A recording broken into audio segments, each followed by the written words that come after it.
might get clogs on the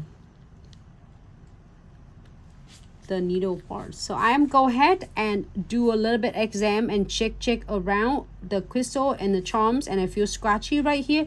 So when you feel it, you're going to squeeze just that much.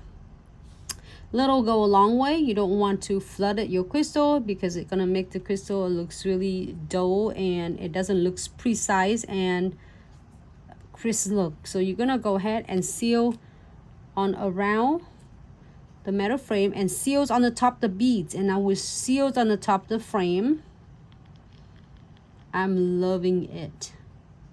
Seal the beads here, seal the beads here. Seals underneath. You feel like your bows is still need more like seals, you can definitely do that as well.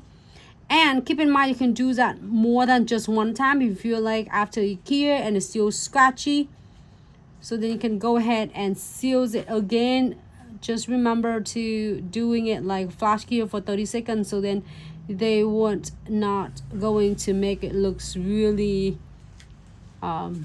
lumpy or not flawless at all. So I'm gonna go ahead and seal on the frame. Moving on, the pinky, same thing.